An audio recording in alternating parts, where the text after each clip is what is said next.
All right, just another example to add to the long laundry list of Obama hypocrisy. And joining me now with reaction, nationally syndicated radio talk show host David Webb, and he's on Sirius XM, and the New York Civil Rights Coalition, Mike Myers. Guys, good to see you. First of all, in the last 2 months, it's actually Obama who has outspent Romney, and 90%, 95% of his ads have been negative. That's issue one. What I want to know is, where's President Civility? Where is he? It's gone, Sean. I mean, let's face it, it was never going to happen because we've talked about this. The only way you can do this is divide people up into groups, into subsets, and try to get that amalgamation again.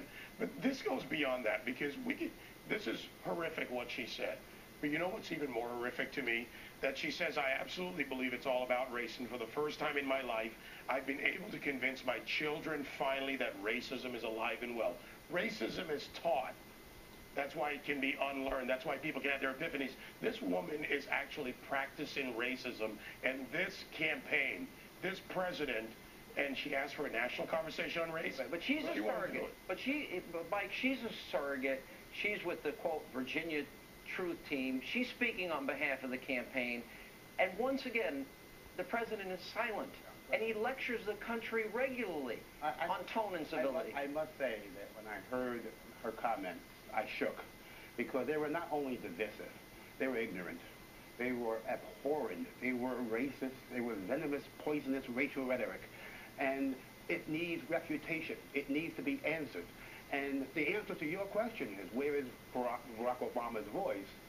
The answer is either two things. One is either cowardice.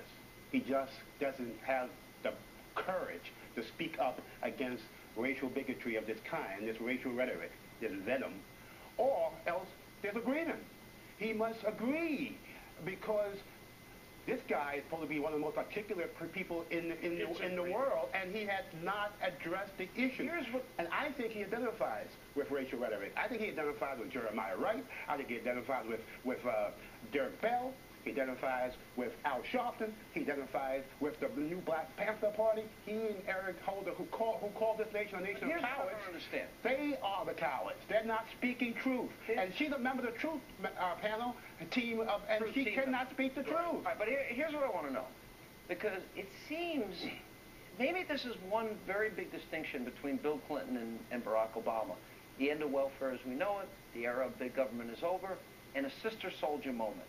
Bill Maher, you know, the war on women, he takes $1 million from a guy who uses the C word, B word against, you know, prominent conservative women.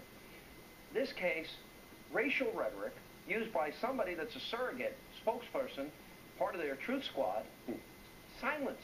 And the media also, no coverage. Well, there's two forms of hypocrisy going on there. The one is the media won't cover it.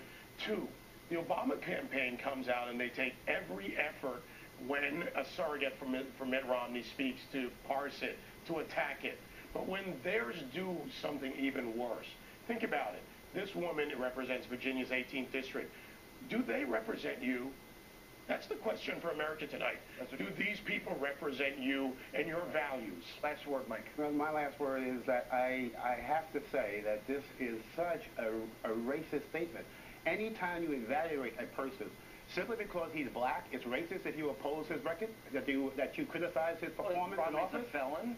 Romney's, you know, now basically being accused of being racist. I say to Barack Obama, and I say to him directly, find your voice, condemn this racial poison, stop this hatred, and stop this polarization. He won't do it? He won't do it because this is who he is. Take a look at the man for who he is. It's sad to say. You're not saying he's a racist. I'm saying that this is part of who he is. He identifies with racial demagoguery. Right, and think about this, Sean. Final word. Progressives prey, P-R-E-Y, on everybody to achieve their goals. Is it more simplistic than that the Obama campaign is willing now to say anything because they can't run on their record to get elected? Absolutely. Is that what is it more simple? Divide into subsets and get them to vote for it. I say that he has failed in terms of what he promised, and people need to speak the truth. His members of his truth team should speak the truth.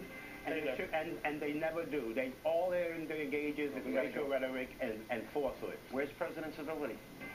Where is he? He never was there. But not in this campaign. Governor Sarah Palin speak at the